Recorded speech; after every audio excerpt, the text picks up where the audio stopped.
Good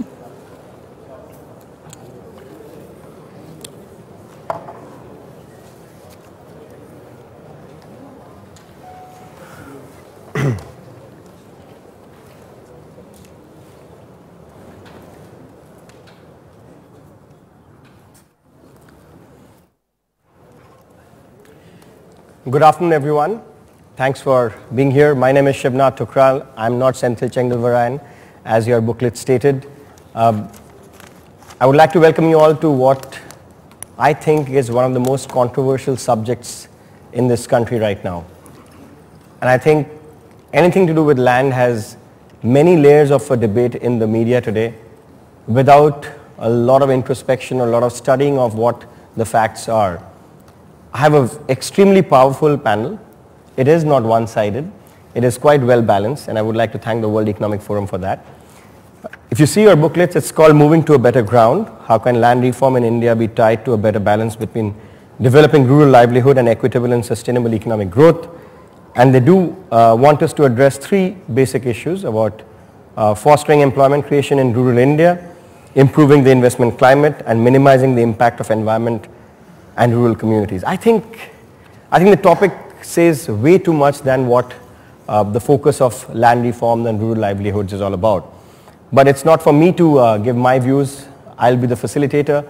I will quickly introduce you to the panel.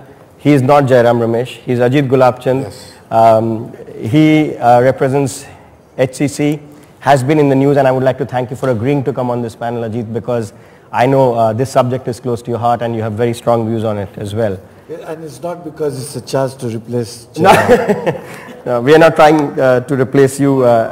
Jairam and you are not interchangeable. Okay. So, okay. All right. So we have next to him is Prashant Bangur, young leader and Executive Joint President of Shree Cement India. We have in the center the state government representative. We have Ratnakar Gaikwad, who's the Chief Secretary, Government of Maharashtra, and Maharashtra government has been extremely supportive of this forum in Mumbai this time. Next to him is Priya Hirandani Vandrawala, founder and chairman of Hirco Group, and she's a young global leader as well. And as I'm told, not to make it one-sided, we have the NGO voice, Nisha Agarwal, Chief Executive Officer of Oxfam India. Thank you all for joining us. Thank you. Ajit, I'll start by asking you this whole issue of land reforms versus rural livelihoods, creating jobs, attracting investment. The critical aspect is there an admission that land the way it is today cannot serve the purpose of our economy, of our population, be it urban or rural? I think what you're asked is a very big question. The first and most important thing is that the Indian economy is increasingly becoming urban. There's a huge migration expected from rural areas to urban areas. Almost 400 million people in the next 20, 30 years. So what we are discussing is a very different issue altogether. Second is that agricultural reform is seriously required so that people can get off rural farm work and move to cities to find jobs. And therefore creating new jobs requires more manufacturing, more services, more urban jobs in order to be able to accommodate this migration and the excess population on rural agriculture. Agriculture was fragmented at one time because large portion of this country was agricultural and you gave them small pieces of land. So a certain family which got land now has expanded to 10 times the numbers, and the agricultural productivity has gone up again almost equal number. So there is already an excess population on agricultural land is moving forward. So you need to add more urban land to create new jobs, to create manufacturing facilities, to create urban centers. Now this is basically the corner. On one side we need to do this, otherwise you will not be able to employ all that migrating population. On the other side, because of agricultural land ceiling, our pricing of agricultural land has not had any price discovery. Everybody is sealed and nobody is able to buy somebody else's land. Forget any transactions off record, but otherwise it's not possible. And land next to cities starts becoming more expensive. So because there is no price discovery, the moment the land is made urban, you get a huge price differential between what the farmer would get for his land and what ultimately it would happen. In this context, you get then a question mark, is there a fair price being paid for a land? So before we jump into this subject, I want to reiterate one important feature, that owning property is a fundamental right. It's unfortunately being attempted to be removed from the list of fundamental rights, and the court case of a large superior bench of 7 or 11 judges is yet to happen to determine whether that removal was constitutional or not. So I come from the premise that nobody's land must be taken away forcibly from him, unless in the case of eminent domain where it is absolutely essential for public good. So a serious definition of what constitutes public good must be first made before we attempt to ask somebody to part with his land forcibly. Right. You've made multiple points and we will try and revisit each one of them, but Prashant Bangur, in terms of an industry which has to create jobs, the whole topic for us in front of us is creating rural livelihoods, attracting investment. If for a second I assume that I have to do all this in the rural area, land has to be acquired for private good as well. It is not just public good where you will acquire land for. The bigger picture right now is more than creating jobs, it's about equality and distribution of wealth across the level of society. So right now India, 60% of Indian population contributes 20% to the GDP. So inherently there is a mismatch between per capita income which can possibly acquire through agriculture. So there is a definite need of number of people employed in agriculture to go down. For that to happen, you need to employ them somewhere because they cannot be left unemployed. So for that, it is very important that the industry has to come up. Number of people employed in agriculture must go down. So that is the way you can have some equality in income, some equality in the rural and the urban divide. When you make that point, are you not trying to take this issue head on, that if you have to acquire land in rural areas to set up industry, is it an attractive proposition today for you? Well, there are certain industries which have to be acquired, which have to be put on specific land, such as mining, for cement for example, which I represent over here. For that, if we need a specific tract of land, we need it. We cannot really shift our project on basis of somewhere else. The land acquisition right now, the problem which comes in land acquisition only is there because we have 500 known faces, the 500 known land losers who are of course getting displaced because of the industrial action. But the land acquisition and the whole media is silent about how thousands of others would benefit by the jobs which would be created, both direct and indirect. So I believe in the overall good of the economy, the number of people, land acquisition, right now suppose a tract of agricultural land is employing 10 people per acre. The industrial activity will probably employ many more. So in the overall benefit of the society, it is probably better for India to go from mostly agrarian to industrial economy. All right, I'm hoping that there will be some contrarian views when we get to Nisha, but it's very important to get the middle path, which is the government. So Gaikwad, certainly land reform, land acquisition bill, thanks to Mr. Jairam Ramesh, is a hot topic. You at the state level have been acquiring land for the longest time. Fine, Maharashtra may not be in the top 10 of the most industrialized states anymore or attracting investment, but you've done it successfully. And you've also done one thing very successfully. I read a research paper from a PhD student in the US that your rural development schemes were one of the best. They aren't one of the best any longer, but they were one of the best. So what has worked in the case of the state, and what is the interplay with the private sector that you would like to have? Let me at the outset say that land acquisition per se does not impact rural livelihood. Let us address the issue of rural livelihood. About 41.8% of India's population is below poverty line, which is almost 300 million people. We'll have to find jobs for them.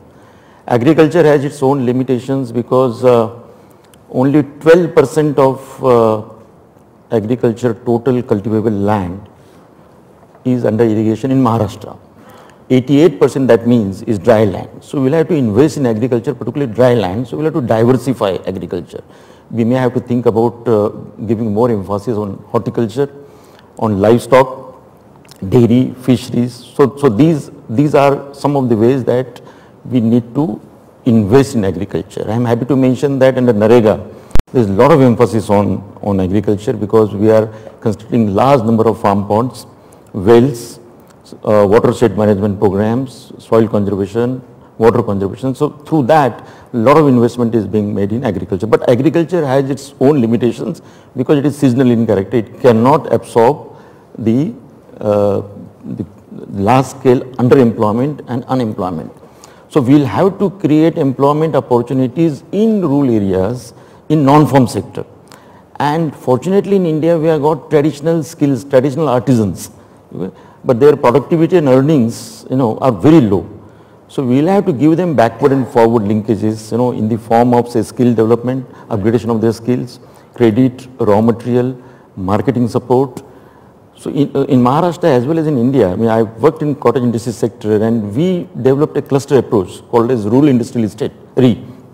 And through that we tried to give them complete package, land, water, electricity, credit, then marketing support. So all that is absolutely essential if you have to take care of these 300 million people. They cannot migrate to cities and cities do not have capacities to absorb these people. Yet one cannot deny that there have been many things which have gone wrong in the process of acquiring land where state was involved and was working alongside the private sector. We have seen examples in other states. In Maharashtra, if I recollect correctly, there have been certain cases which have gone wrong. Land was being acquired to set up industry. It did not work out. What are the lessons for the state government from that? Frankly speaking, fertile lands are generally not acquired. Take for example Jaitapur. How much land is being acquired, and whether that land anything is grown. Okay. Now many issues are being made political or outsiders try to mislead people. By and large, those lands which are acquired for public purpose are not irrigated lands or fertile lands. Okay. But at the same time, I would like to say that those people who are rendered landless, they have to be rehabilitated properly. Okay, they have to be compensated properly, but it doesn't mean that we should pay 6 to 8 times of compensation. That is also ridiculous because then no project in India would be viable. No irrigation project would happen in India if we have to give about 10 to 15 times of land acquisition compensation, which includes rehabilitation. Right. So I'm glad you made that point because the next speaker, Priya, was just telling me how industry should not be seen as someone who does not support rehab, does not support resettlement. But the contours of that are as critical. Forget the land reform bill for a second or land acquisition bill for a second. Priya, how do we overcome this so-called fear psychosis? If industry, they do not want to rehabilitate, they want to take the land away and they want to profit from it. How do we address that issue today? I think the key point to make is that if there is forcible land acquisition, it should be difficult, it should be expensive. How difficult and how expensive is one discussion to be had. The part of the act that we disagree with is if you acquire land, not even forcibly, but it's from farmers, from anyone else in urban or rural India, you pay them a free and fair compensation, which can be many times the ready reckoner rate. If you get more than 50 acres in urban areas or more than 100 acres in rural areas, you still have to fall under the act. So it doesn't matter that the farmer feels that you paid him a fair compensation. His land was not forcibly acquired. He sold it to you. You paid him whatever was free and fair then. He knew he was going to lose his livelihood. He was not forced out of that location. Even then, people like us, developers or people who are in industry who acquire land with great difficulty, piece by piece by piece, cent by cent by cent, acre by acre by acre, and not through the government machinery, still end up falling under the act. What we are less concerned about is when you have a forcible acquisition. When you have forcible acquisition, those people have no right over their choices. They have to be compensated probably more than their land is worth because they have been forced out of such land. They have been told you have no livelihood, you have to go find new jobs, they may not have new skills, and therefore the compensation scheme which the new bill says might make sense. It might be debated whether it should be 4 times or 6 times or 8 times, but it's a sensible method. It gives them a compensation, which is a few times the ready reckoner rate. It gives them a home to live in, which is important, and it gives them, and it creates the concept of livelihood. What we are concerned about is when we go out and buy land and we put it together and we create urban spaces or rural spaces or developments and build infrastructure, or industry does the same thing, and you've bought the land slowly and painfully over many years, then you fall under the Act. That's the part we are concerned about. I mean, just so we understand the statistics, only 10% of Indians own land. The rest, 90%, need jobs from land. So even though we're talking about the Land Acquisition Act as being for the masses, we must realize that 90% of India needs jobs, needs urbanization. I mean, for a country to have more than $10,000 in GDP per capita, it has to be more than 50% urbanized. We are only 28% urbanized. We have more agricultural land in total than any other country in the world after the US. The problem is of irrigation, etc. So if that land goes, part of it, and small portions of it go to industry, I mean, only 3% of India is urban. If it became 6% urban, we could have a higher growth rate. Of course, if you go under the forcible acquisition scheme, which is using the government machinery to do so, it should be harder. And we agree with that. But the part we are concerned about is the part where you come under the scheme even if you've bought land from farmers by their own volition. They've sold it to you by their own volition. You know, I want to come back to this one. I'm glad you brought the land acquisition bill completely at the forefront of this debate. The idea is to also address rural livelihood, which you've mentioned in terms of statistic, how that will do that. Maybe there is a trust deficit today, and maybe the government wants to act like the big brother, not really worried about the farmer who may benefit or not benefit. But Nisha, I have a point that I would like to raise as I lead into the question for you, is this whole debate between development versus displacement is a age-old debate. It's not like a new debate. When you acquire land, somebody gets displaced. The question is, how do we ensure the sustainability of those who are displaced? But somewhere the information dissemination from an NGO perspective always sides with this whole big brotherly attitude that the government may or may not want to play, because eventually if the purpose is development, if the purpose is to give jobs, why not aid that process rather than say, no, this cannot be done? I think we all want the same thing. We want... Are you in agreement of that? No, I'm not in agreement with what you're saying, but I think I'm in agreement with the fact that all of us want faster, sustainable and more equitable growth for India. We would not question each other's motives that everybody around here wants something else. And that's the title of the 12th five-year plan. There are questions about how you get that inclusiveness. Maybe there's a difference in emphasis about faster versus inclusive, the trade-off. I think that's where the heart of the difference lies. If there are 60% of people who are today dependent on agriculture and natural resources, and they're amongst the poorest in this country, how do we bring them along into the development process? And that's what we are all concerned about. In the last 20 years, we have all seen land conflicts go up. So it's not helping either faster growth or equitable growth or anything. And the question is, can we find a solution? If we look at the problem, you use the word eminent domain. What does that mean? We're living under a land law that was designed in 1894 by the British, treating the country as colonial subjects. So you have the power to go and seize anybody's land forcibly, because you're just... They have it in America too. Yeah, let her make her point first. Yeah. Today what the new land law says is saying we need to treat our people instead of as subjects, as citizens with rights. They own some property, and if you take that away from them, firstly, the most important principle, free, prior, informed consent. I think that is missing. I mean, something that basic. The land law, which today we hope will be passed, we like it, and the mining law, which we don't like actually.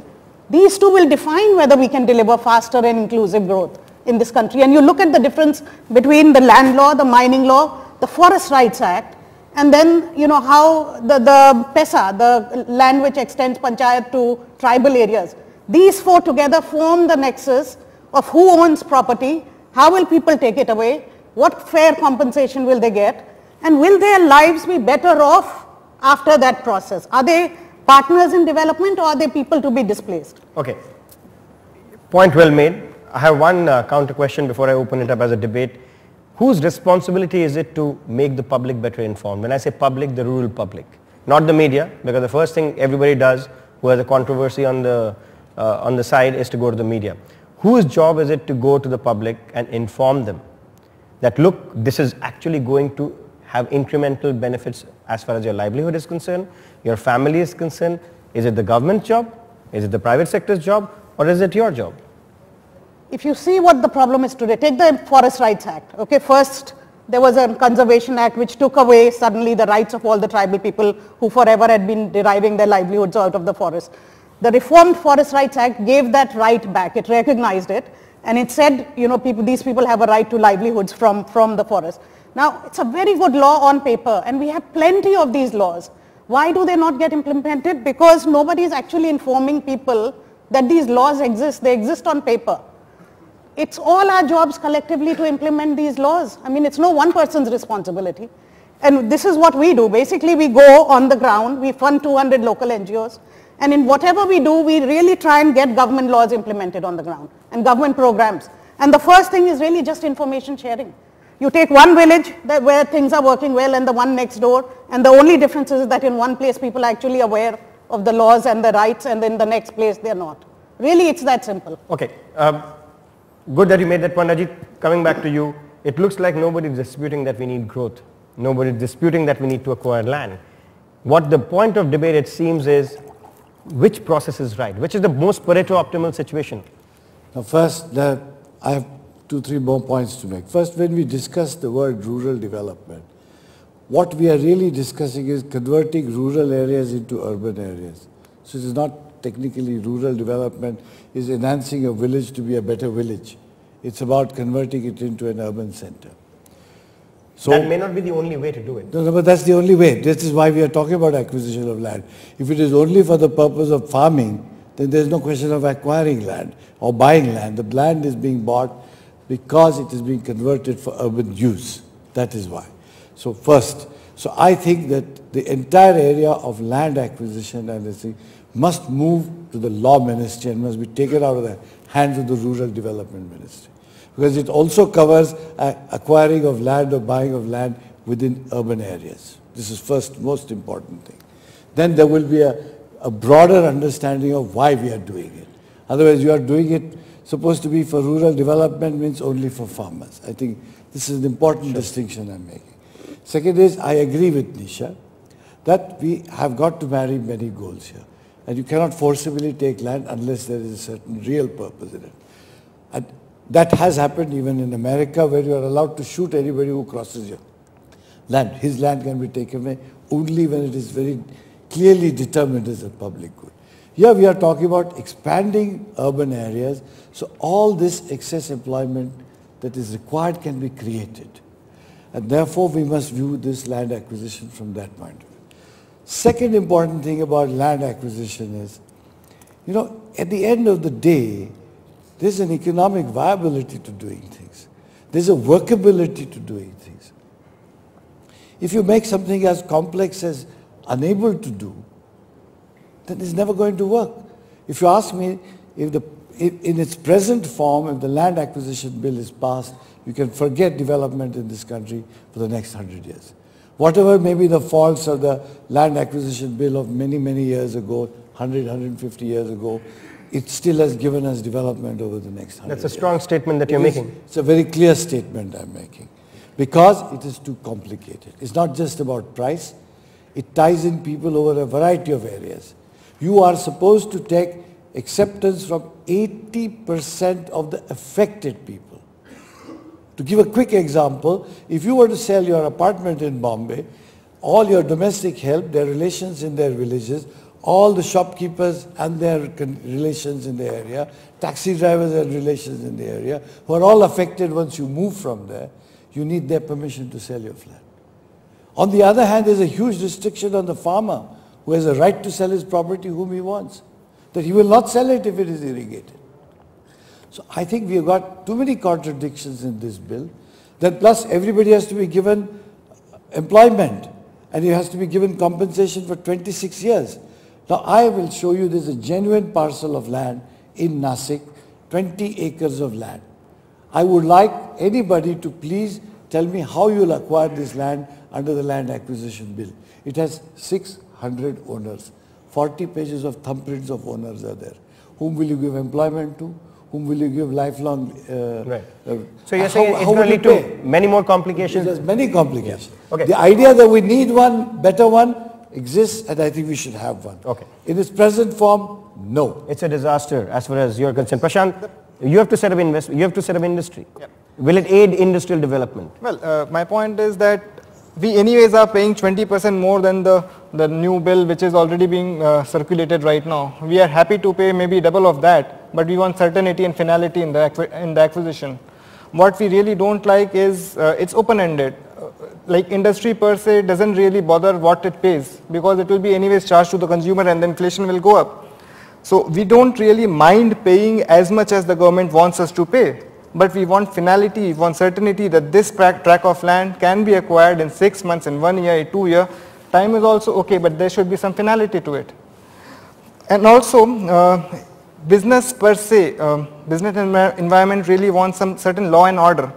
In India, we are having laws and more laws, but there's just no order. There needs to be a political will, some good NGO activity, like as you said, the communication of the real intent of the industrialist needs to be told to the society, which is really the act of the NGO. They have to be actively involved in reducing the trust deficit which is now there. The common perception right now is any industrial activity will forcibly bring bad to the society, it will destroy the rural livelihood, but really it creates much more job than it really displaces. Okay, Nisha, just to go back to the issue of trust deficit. Industry may have trust deficit with the policymakers, with the stakeholders, but it seems that you people also have trust deficit with the corporate world. Why is it not working together? If everybody wants development, everybody wants growth, why aren't the two of you working together? Well, this is why I'm here. We are having these multi-stakeholder dialogues. I believe this is the way forward. I believe for too long we work with the government and then the government works with the corporate sector, and the three of us never sit down together to have the same conversation. And that is why these kinds of forums are so important. But you look at why the trust deficit. Okay, if you just take, we talked about displacement a little bit. Today, there's a one-to-one mapping between the most backward states of India, all in the east, between where the tribals live and between where all the mineral and forestry resources of this country are. You look at what has happened to displacement in the last 50 years. Out of all the people displaced, overall our tribal population is 7%. Out of the displaced population, 40% is tribal. If you look at the Dalit population in the country, overall it's 15%, of the displaced it's 20%. The remaining displaced, another 20% are other backward castes. Who is suffering from the kind of development we've been having? These are the communities that we work with. So when we go and look at them and work with them, we really don't see the good intention that we talk about here of creating jobs and improving people's livelihoods. What we see is really a lot of suffering of poor people caused by the kind of development we've been having. We have not, I think one of the very good things about the land law is that finally it puts the land acquisition together with the resettlement and rehabilitation. These were two separate things. The R&R came later or as an afterthought or never came. People have been displaced for 50 years who have never been compensated. Yet corporate India feels that this is going to take India back as far as industrialization is concerned. How do you counter that? But do they not see the conflict that is there today? I'm not saying there should not be any rehabilitation, etc. No, I'm not saying you No, said the debate I'm is not only on saying that. On whom should that responsibility rest? If corporate India has to buy any land, it can buy and pay a price high or low depending on the economic viability. But if you are going to burden them with the task of themselves rehabilitating, when you have a whole government that is supposed to do that, I think that is creating the complication. Second is you are tying the buyer and the seller for the next many years together for capital gains tax, for putting development into his profits into his hands, for all the capital gain part of it to go to him, 26 years of income. There's too much of a tie-up. It is very difficult, and particularly in a country where you still don't give title guarantee. Government tells me this is the record, this land belongs to Mr. Gaikwad, and I am buying it, I still buy it at my risk. Right. They will not give me a guarantee. Why don't we first do those things before we can move on to know? Right. So basically it's a classic case of where you're getting a law without having done the infrastructure work. But let me just distinguish one thing and go to Mr. Gaikwad. There's a lot of confusion about, environmental will get damaged if I give away mining land versus this whole debate of converting rural areas into urban area. In principle, where does the government stand on this? That slowly cities have to expand beyond a Mumbai or a Delhi or a Pune. We need 500 more cities. It's been written about very, very elaborately. Where does the government stand on it? When the land is not fertile, are you agreeing that yes, we will convert a rural area into urban area, will lead to development, will lead to jobs? Actually, we need massive efforts for environment protection. I am happy to mention that we have launched a very ambitious program of planting 1 billion trees every year. 1 billion trees. So 5 billion trees will be planted during the next 5 years, and these trees will be protected for 5 years. So this we have tied up through NREGA, the forest department, the social forestry department, the education. This whole lot of different departments are working together to ensure that the adverse impact on environment, particularly in rural areas, doesn't happen. So we are on the job.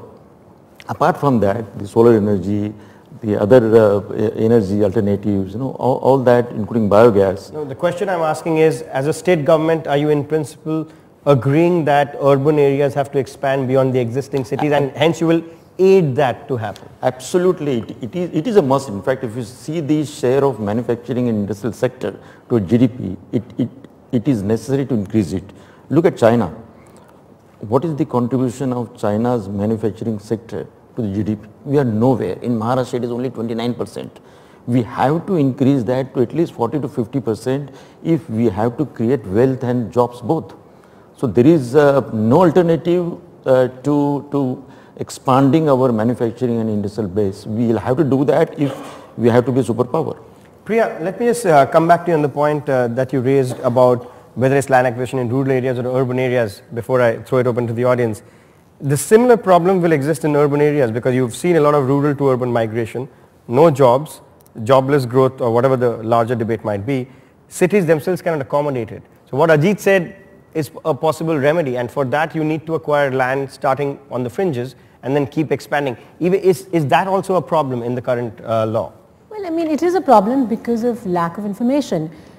If you build an SEZ today, whether you bought the land forcibly or not forcibly or through the acquisition route, the farmers believe that they are entitled to the same compensation benefits. So it doesn't matter that you might have paid the farmer 20 times the ready reckoner rate, and as many people have done, or 50 times the ready reckoner rate. They are concerned about the fact that they might be entitled to more. So communication is important, and that's certainly part of the problem.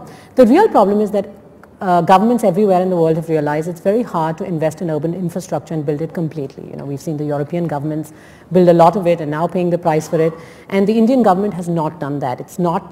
It is not a focus of the Indian government at this time to build urban infrastructure. So it's up to the private sector to do that. When we do development, we have to build. In the West, we get provided water, electricity, everything that works. When we build something here, whether it's on the fringe of Mumbai or Chennai or Delhi, we have to build a sewage treatment plant, we have to build the gardens, we have to build the roads, we have to provide the electricity, the substation, etc. So there has to be an imputed cost to industry and government for converting rural to urban. That does not exist. There is no urban infrastructure of that sort in the fringes. And that is a cost that industry has to pay, industry or development has to pay. So I think when you go down and you decide that anything over 50 acres is bad, I think that is the mindset that we have to get rid of. Big is not bad. Big is useful, especially in a place like India where we have to build a lot of large-scale developments. It's the only way we can afford to build hospitals and schools and infrastructure, and it's the only way that the private sector can afford it. Fair enough. Big is not bad as long as the small stakeholder does not get left out. I think that consensus we've reached. Prashant, again from an industrial point of view. The law actually talks about guaranteeing jobs to the land losers. Now, any guarantee creates complacency and lethargy. Why would really anybody want to work if he's guaranteed of his livelihood and job? So what we really propose is that why don't we create 5 times the number of jobs of the people displaced and let them be employed in a radius of 100 kilometers. So that would at least give us the option and flexibility of having the most efficient people. Now we don't want to have an economy of lethargy and complacency, but we want efficiency in our system. So instead of guaranteeing jobs to those exact land losers, why don't we really generalize it and make it maybe multiples, maybe 3 times the number of people who are displaced will be employed by the company. Does that work for you, Nisha? Because employment guarantee, while I'm a big supporter of the Narega, there's a big problem of there's no labor in the cities, everybody's gone home, and what really is the beauty in employing exact those names who are displaced? I think it's not so much about those exact names being displaced, but we all know that once land or a mining land or forested land is taken over by the private sector, the profits from that, the value of that piece of property goes up multiple fold. And these are ways of sharing it with those who originally owned it. So for example, in the mining law, the big debate, originally the government had said 26% of the equity should be with the tribal people.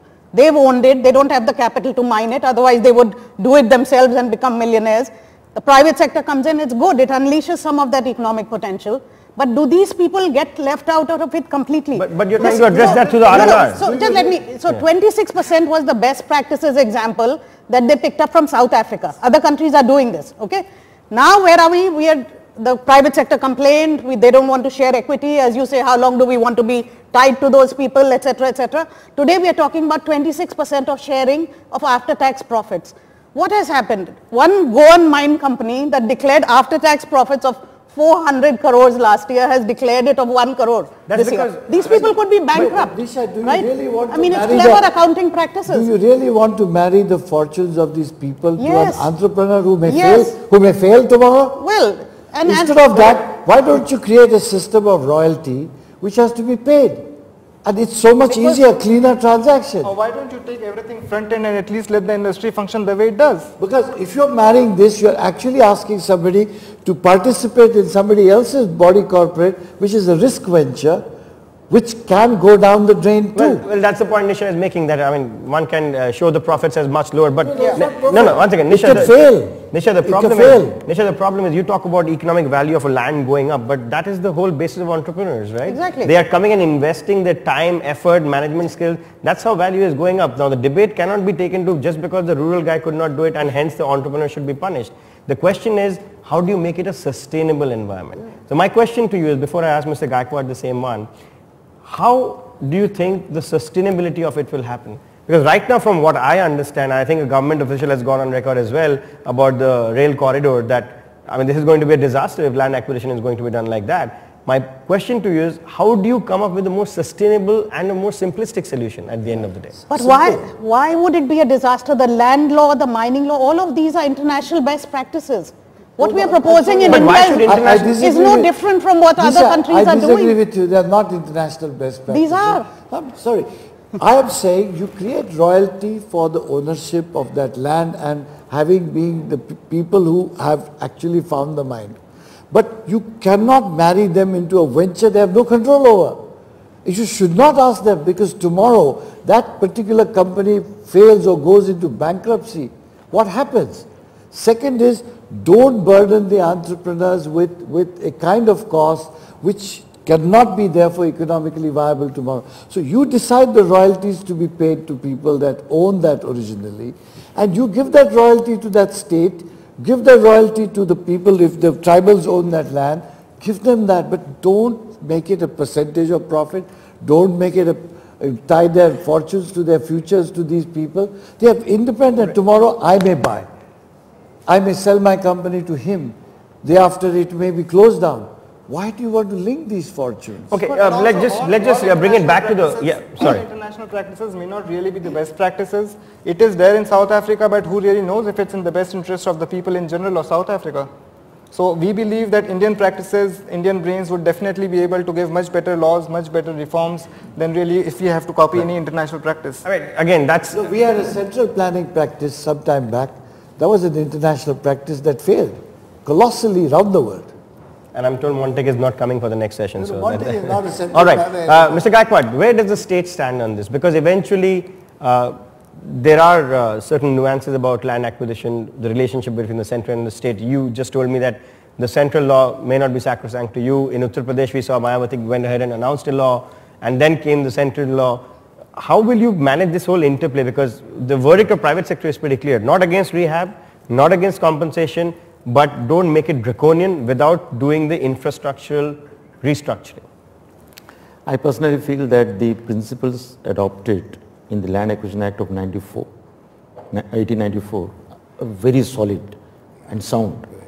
For the simple reason, see, it has various provisions. Section 5A defines that you have to first give hearing to all those who are likely to be affected, and you have to convince them, look, this is a public purpose for which this is a particular purpose for which land is going to be acquired.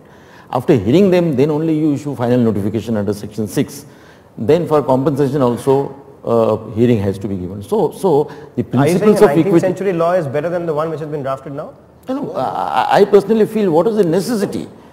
You see, we have strongly protested. Maharashtra government, let me tell you, has strongly... A lot of outdated laws in that as well. We have strongly protested. Look, if this act is implemented, it will be very... Forget about private projects.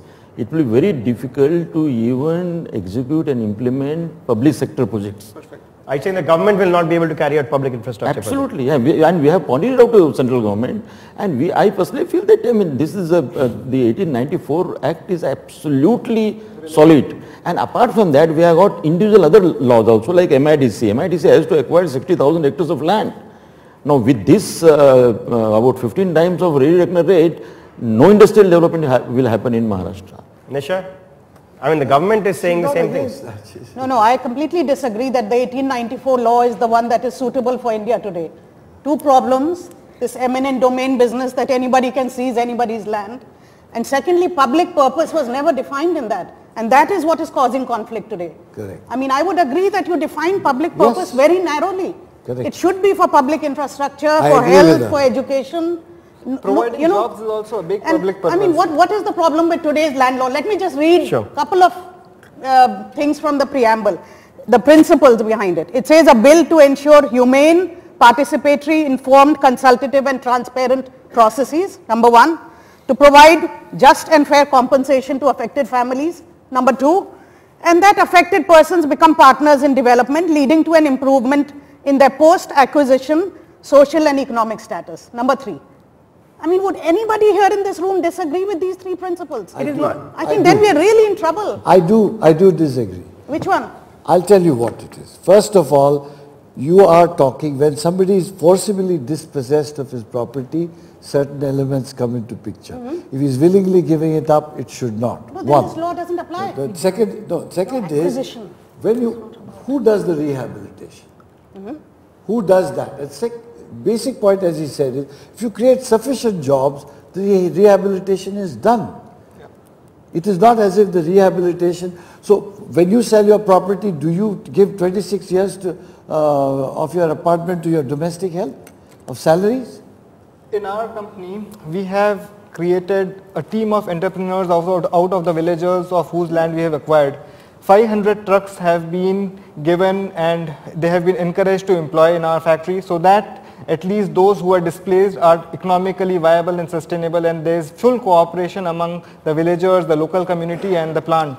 So it is always a trust deficit which is the bigger problem than really the intent of the corporate and the villagers. Have conflict if everything is so wonderful? The honest truth is, one second. I mean, you are the guys facing problems. The honest truth is what Nisha is saying, and to side with her for 1 second, is the fact that we are all grappling with the situation because there's a problem brewing on the ground. Exactly. It wouldn't have happened if you guys were all so good and nice to the people, if all the NGOs were so anti... Please, one moment. And also if the media and those who anchor such things were also understanding of the situation better. I have a disclaimer, I do not belong to the media. I have a complete disclaimer. So we can easily blame the players because they have to find the solutions, and so let's not do that. Here the players are trying to find, they're grappling with some of the realities of the place. You are right, you have this issue. The question is then, when you have to buy that land, to be saddled for 26 years in a transaction, please tell me two people can't stay married for long in this period. You are discussing a transaction with thousands of people for 26 years. Fair point. I need to open this up to the audience. Priya, one last final point from your perspective. Assuming that this is all going the way, despite Mr. Gaikwad objecting, saying that the central law is going to cause a lot of damage, it is heading to a position where the legislation will somewhere in some form... Central law in the present form. Present form. If it undergoes the changes that of course. The amendment, yeah. I mean, that's a debate which we can have. But where do you see the foreseeable future? Whether it's trust deficit, whether it's rural livelihoods, whether it's attracting investment, are you prepared towards a solution finding environment? Are you looking towards that? Or are you absolutely staring into a dark tunnel?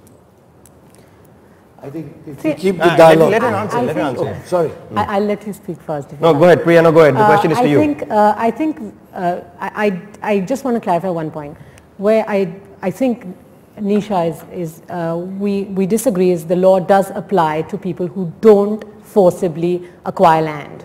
So I'm going to repeat that point. It is very important and it's not understood by most people because it's hidden in the fine print, but the resettlement and rehabilitation applies to people who buy land over a certain number of acres, whether it's forcible or not. This we completely disagree with. We think it's silly. We think it will lead to anomalies in the market like the Urban Land Ceiling Act, which took us 25 years to unravel because people are going to go ahead and create shelters and all sorts of complicated things. It will not lead to large-scale development. And so you will have these funny sort of industrial applications where a small piece will sell to another company and it will be just ridiculous. So we think that part of the law should be completely changed. If that change is made, we welcome a stronger law. We think that the message will be positive in general to the country, that the law has been revamped. People will be excited by a new law, and assuming we can implement it, it will be, I think, well received. The problem, however, is that we make our laws longer and more complex. Success in most countries has been shown with simpler laws. Simpler laws, less to be done, more done simply through writing a check or paying more or etc. Whenever we make something quite so complicated, there is a question of dispute, question of holding projects back. That's the part that we think should be simplified. But we certainly think it should be completely unraveled when it comes to private sector acquisition, which is not through the government machinery, not forcing anybody. And we also think that simplification is in order. Less legislation and allowing people to build large-scale projects is what the country needs. And anything we can do to support that, we should. Because as I've said, 90% of the country needs jobs. They don't own land, they're dependent on land, and we cannot give them jobs through agriculture. Right, Ajit, one form of disagreement that she supports this law. Just one important point I want to make. It says pay 6 times the price, market price. So in year 1, X 100 is the market price, you pay 6 times that. What happens in year 2? It is 6 times that. That is now 36 times. In year 3, it becomes 6 times 36 times. Absolutely. What kind of law is that? Maybe we should have had a banker actually to tell us the viability of the projects, but... You need a computer to calculate the power of the... It's exponential, right? But I don't think anybody is disagreeing with the general trend that everybody needs to be taken care of, compensated, but the displacement versus development debate has got a new dimension added because of land acquisition laws. We'll take questions from the audience. Yes, we'll take 2 questions at a time so that we can keep it going in a more sensible manner. So can I just start from the back? Yes, sir. Just wait for the mic. My request would be keep the questions short and try and address it to the individual you want them to answer. My name is Thakur Singh and my question is to Nisha. Does not it occur to you that the industry is being punished for the apathy of the government for the last 50 years? If you look at this historically, for last 40 years, all the developments were being done by the government, whether in the hydro sector or in other sectors. Industry has come into the picture as an entrepreneur only in the last 10-15 years. And in most of the cases, industry has not done any damage to the people. Okay. Sometimes does it occur to you? All right. Can I take one more question alongside? Yeah, right in the... next to you, yeah. Yes, my question is to Mr. Gaikwad and Nisha, that if an industrial entrepreneur wishes to set up a plant in a barren land, and his intent is to improve rural livelihood also, as well as to improve the industrial production also. So in what way government would facilitate, in what way NGO would facilitate? All right. Thank you. Let me get to Nisha first. Nisha, industry has got into the whole land acquisition just about in the last 2 decades or so. All this while it was the government which was doing it. Do you think they are taking the unfair brunt of the problem? It's only in the last 2 decades that we have started to grow with double-digit growth. Who has benefited from it? Industry. So if they now need to... India. Okay, India. One half of India. One half of India. Right. And that is the, you know, if you benefit from something, don't you want that? Prosperity comes at the end of development. Let me do the questioning. Let me do the questioning. Can I? Okay. Nisha, my question is then, don't you want more people to come out of poverty through the same route? Yes. So can I refer you to one document which is not written by NGOs? It's the government's own document called Development Challenges in Extremist Affected Areas. This is a report written by the government and the Planning Commission. And what it's saying is that we have 200 districts of our country, 1/3 of our districts under armed conflict today. This is the problem we are talking about. Neither you, nor us, nor anybody wants. And what is it over? It's only one thing. It's a struggle over natural resources. But it was only the government which was functioning in those areas all this while. No, it's 20. It's a struggle over natural resources. I agree. Okay, so it's a struggle over land, but mines, do you agree with the statement made by the gentleman saying that if you, in principle, agree that in the last 2 decades there has been high growth rate because of the role industry played, don't you want that to recur again and again and again? Yes, and we would like that wealth that has been created from that high growth to be shared a little more widely. That's all. All right. Shared widely. Mr. Gaikwad, provision of basic infrastructure to the entrepreneurs who are going to come in and invest in your state, which is not agricultural land, which is just dry arid land. No, I mentioned Jaitapur. Now Jaitapur is going to generate 10,000 megawatt of power. Now it's all barren land, okay? Not even a single house is affected. Now in spite of that, if we are opposing such projects, how will development happen, in the country? Isn't it your job to educate them? Yeah, we have done that. We have opened so many places, awareness camps were held. People have been educated there, but people from outside, they come there and mislead. It is not that the local people have started agitation. People who are outside, who have nothing to do with that area, they are getting problems.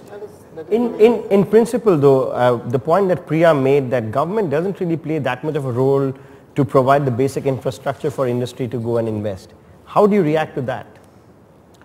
That's why I mentioned about MIDC. Now MIDC provides basic infrastructure for industry, land, water, electricity. Now there our requirement is about 60,000 hectares of land to be acquired during next 3 years. Now of course, obviously nobody is prepared to give us land at the ready reckoning rate. We are in the process of negotiation. But if people expect now new airport, new Mumbai airport, how much people are asking for land compensation? 15 crores per acre. 1 lakh crores for the... And Mumbai airport has exhausted its capacity. It will be suicidal for Mumbai city. Now people, because of the Land Acquisition Act, they have over expectation. Nisha, do you agree Bombay needs a new airport? I have no idea. I live Bombay in Delhi. will get finished. Maybe we need to let your plane hover around. She's got the airport. All right. Okay, more questions. Yes, Firdaus. Can you just get the mic right up front, please? Yeah.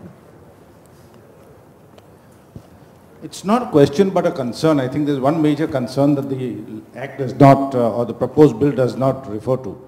When a farmer or anybody who owns the land sells the land, it wasn't his. He inherited it. He takes the money and blows it up, denying future generations of an income. How are we going to address that issue? Because I have seen when I visited some villages, just a minute Ajit, I was quiet when you spoke. When I went to some villages with Tata Institute of Social Sciences and I was surprised, people had sold the land and they had bought treadmills. So I asked them, what are you going to do with the treadmill? There is no electricity. He says, Amir log treadmill lete hain. So this is a social concern. I think as responsible citizens we should look at that. When a guy sells the land, he didn't buy it. He inherited it. He's dealing with an inheritance which he is denying to future generations. I think this is some issue between government, NGOs and industrialists we have to debate. Ajit? Well, we can't be so patronizing about everybody. Each one, some of them will gamble away their money. Some of them will reinvest it better. But the basic problem is that we need to concern ourselves, what Priya was saying, a lot of places government has not created the infrastructure. And therefore, and need not. Leave it to the private sector to do. And when the private sector does it, what happens is the price difference between the agricultural land and then the finally developed land increases enormously.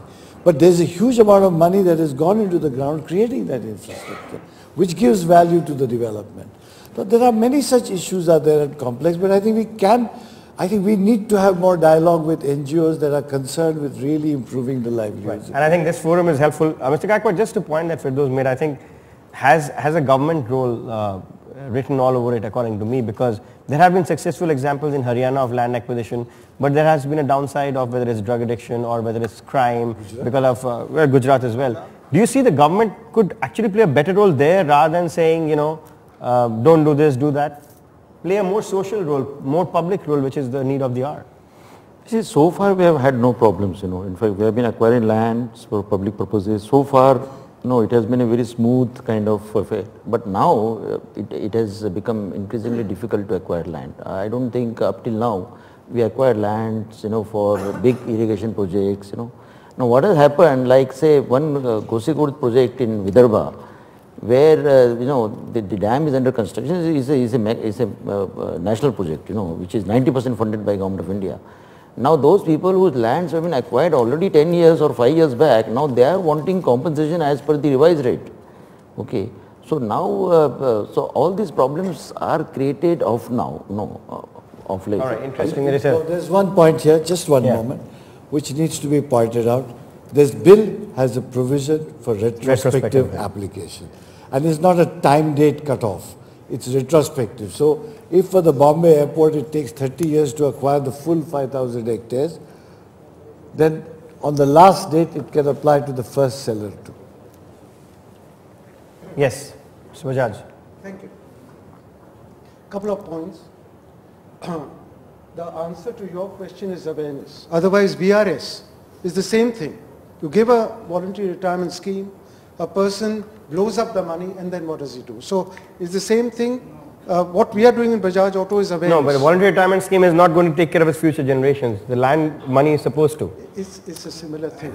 In essence, it's a similar Okay, anyways, to make your points, we'll come But I'll tell you, seeing that, we have made people aware before they take the VRS that, if you blow up the money, this is the consequences. Why don't you start a business, buy an auto rickshaw, whatever it may be. Second question. I don't think the solution is either allowing people to come from villages to the cities by expanding the cities. Like in Pune, 23 villages have been done, but it's going to be very costly to have the infrastructure. Urbanize the villages. If Mohammed can't come, mountain can't come to Mohammed, let Mohammed come to the mountain. You have to have unsophisticated infrastructure, not the urban sophisticated infrastructure, to the villages so that people don't come and... well, the government has a Pura scheme. I mean, you have those schemes, but that is not going to create livelihoods. You may create infrastructure. What are they going to... You can have small industries in those villages. There is the model there. Third thing, I believe the problem that was being talked about 5 minutes back is because government brings in politics into economics, and whenever politics gets mixed up with economics, it's always economics that becomes the victim at the altar of politics. And this is what is happening. What's your question? The question is this. First I wanted to make a comment and then the question. What is the solution to the fact that we want growth, we want employment? I agree with Mr. Gaikwad and the panelists that the land acquisition bill is going to be a disaster for growth and employment and everything, because politics is being built in. I would say that what do the panel feel should be the solution of the new land acquisition bill, and I do not agree that we should adopt a 100-year-old. There may be some good provisions which we must keep. So basically, what is the solution to the existing bill, Prashant? Well, the existing bill, the draft, if I think you mean about, the draft bill talks about many things which are there, which is like Ajit ji had said about marrying for 20 years. Well, nobody knows what happens over the next 20 years. What we really suggest is everything should be done on a definite day and there should be some definitiveness in it. We are of the opinion that we can have, let the farmer or the land loser have as much as he wants, as much as the government thinks, as much as the NGO over there, working over there, jointly decide that this is a fair compensation of the land, and let the industry have a choice whether they want to purchase that land on that X amount or not. So it may be a negotiated deal with the NGO, with the government and the industry involved, and let the industry have the final say whether they want to go ahead with the project at the X value per acre or they do not want to do it. So it has to be a tripartite, and then it's the NGO's responsibility to really facilitate and execute the agreement, the tripartite agreement. Nisha, will those amendments work for you? Free market mechanism doesn't work in India because the greed takes over the economics. Right. We are willing to pay 20 lakh rupee an acre, but is the farmer really thinking that that's the fair amount of value? If he's getting 20 today, he believes that after urbanization he'll get 40. So why should he really sell today? Go somewhere else. No, one second, Nisha, if I can just bring you in, Nisha, just take the last couple of more questions. Is the two suggestions that Prashant made, timeline oriented decision making, and second, negotiated, let the industry play the role once all the information has been disseminated about the price. But it is like that. I mean, you always have the option to walk away, as you're saying, right? Why are we talking about more than paying today? I mean, one is the concern that you raised, which we have seen very often, that you're selling an asset that could possibly give all your future generations some future income, and you could, or some people could, let's say, waste that money, and you've left all your future generations also in poverty. So land, the mineral, these are all resources that industry will benefit from. You know, if you're saying it's 20 today, it will be 40 tomorrow, and it will be 80. The way our population is growing and our incomes are growing, these are assets that will generate incomes for years to come. Why should they not share that future growth? I mean, why is it so hard? But you're really not sharing Actually, the future. it's very hard for me to understand why you wouldn't want to Ajit, would you like to share counter some of that? that. Yes, I would like to say, please, one moment, to please understand one more important feature. Industry is an institution, or business is an institution created to serve a need of society. Yes. So it is serving the mining need of society, or cement needs of society, or construction needs, or transportation needs. That is their job. As far as those people are concerned who are there, for example, then why not give a whole lifetime salary to an employee that is asked to quit a job, or when a company closes down? Why is it only this farmer that needs to be given? This is also something we got to understand, that the rest are taking the risk of being able to work all their lives. So when you're talking of a very marginal farmer who is quitting the land because it's not worth it for him. So we are discussing again these issues where let us not be so patronizing about these people. These people can work by themselves, can educate themselves, empower themselves to earn more than they were earning on their marginal piece of land. All right, last couple of questions. Yes, ma'am. Okay, so I'll come to you, ma'am. Just give the mic to her, I'll come on. I was the first one to ask this. Sure. Oh, yeah, that's true. Today's discussion, people coming from infrastructure sector who are involved in development will be greatly disheartened by this kind of a law which will fall in place. As we know, most of the investment infrastructure is going to be on PPP format or on BOT basis, which means private sector resources are going to be deployed. Now, major component in all these infrastructure projects will be land, the cost of which ultimately will have to be get passed on by a developer. So the cost of infrastructure is going to increase, and thereby cost of everything else is going to increase. That is the cost part. Second part is the uncertainty part of the whole thing. 80% people should sign before it can come, which means 2 people can hold your major project of thousands of crores. So I think this should be a debatable point, that is our infrastructure policy of garnering private sector resources is going to be successful in the face of this kind of a policy. Okay, That's point number 1. Point number 2, Land Acquisition Act itself of 1894. There is nothing drastically wrong except the fact that it is old. Our IPC is 1873 and works very well. But that doesn't form any justification. As Mr. Gaikwad said, no, you should go in the fairness. Why? It's absolutely good fair act, law. It has to adjust to the needs of the just economy. because Are you just going to because throw you away are old, freedoms after 200 No. years? I mean, why did you amend a lot of laws? Anyways, see, what's the point, sir? No, point is this, that in land acquisition law, only thing that needed some amendment was in regard to compensation levels. Correct. So you're That's saying all. do those amendments and That's all. But there's nothing wrong. If it is said law was fair, just drafted by British, therefore it was wrong. I agree it with was subjective law. It's a totally wrong assumption. The point is 1889 Act of BMC Act was totally changed. I was in BMC that time. It took 3.5 years to amend that act. It took 1 minute to go back to 1889. Government said the amended act, Municipal Commission is here, right. The amended act stands repealed. And 3.5 years it took. So British wisdom, you must give. No, I get your point. You're saying, but you agree that it's archaic. But you agree amendments are needed, which can be done. Only in the part of compensation. That's all. Please Yes, at least don't make right. it Yes, ma'am. grotesque, the And amendment. compensation is market value there. Yes, ma'am. It's market value. Yes, sir. Yes, ma'am. 3 questions. First, My Mr. God, 3, you get only 1 actually. Okay. I'm running out of First, time. Yeah, okay. First to Mr. Tukral. Do you think this panel is balanced enough to speak on land acquisition?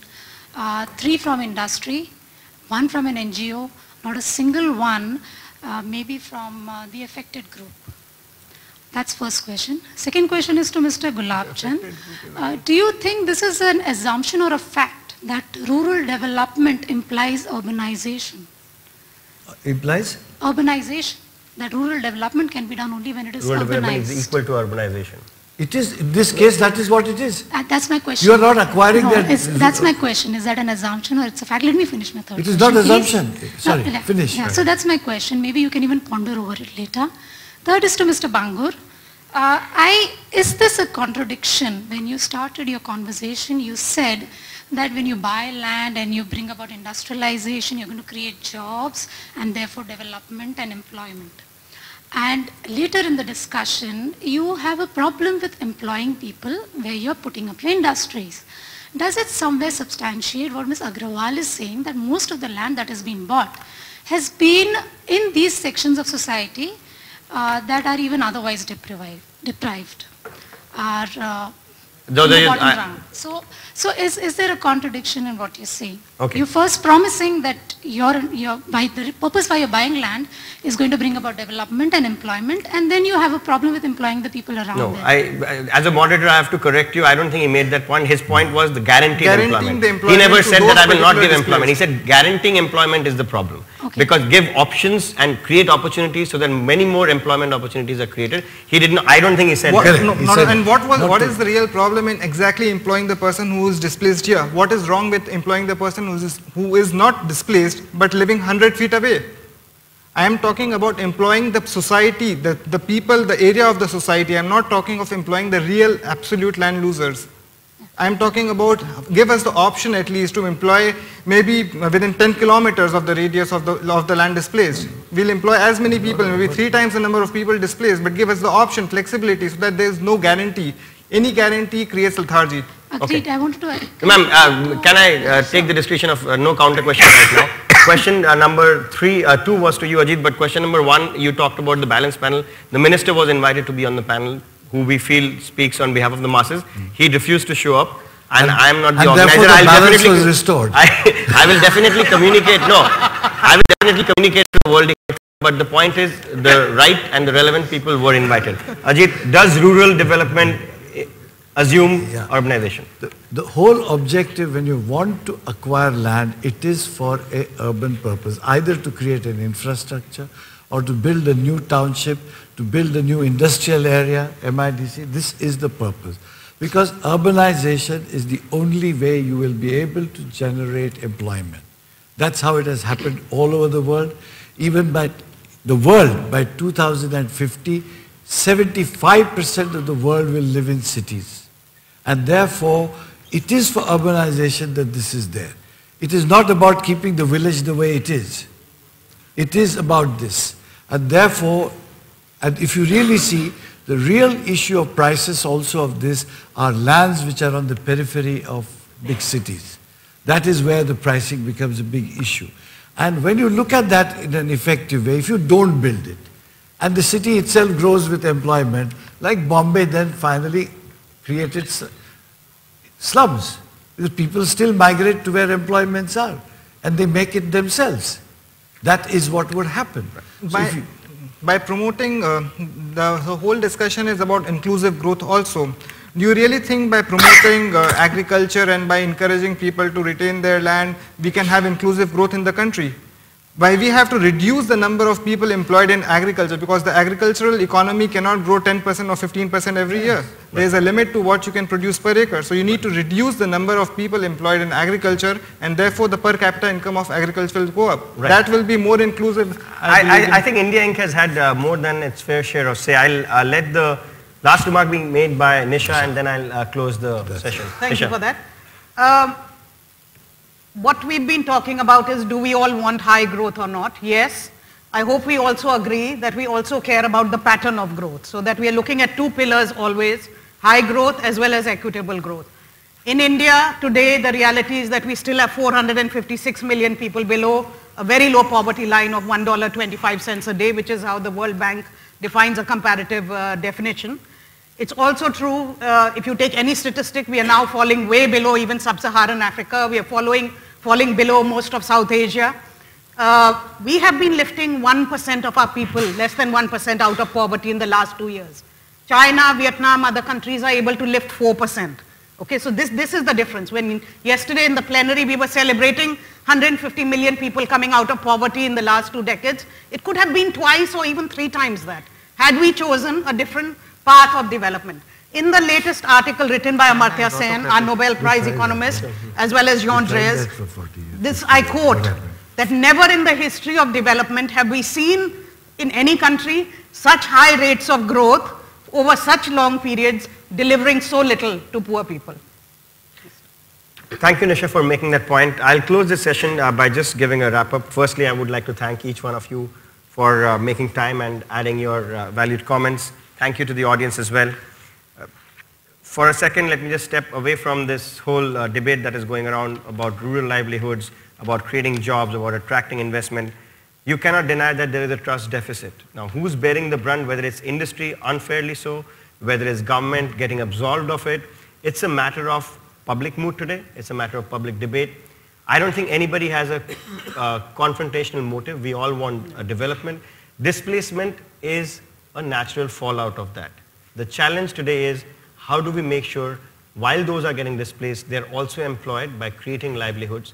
And for us to do that, I think everybody has to play a constructive role. I would like to thank the forum for getting you all together. I also wish that there was more representation from those who are affected. But I think as long as you all keep talking and keep finding solutions, we will move the cheese forward. Thank you so much, and thank you all for joining us.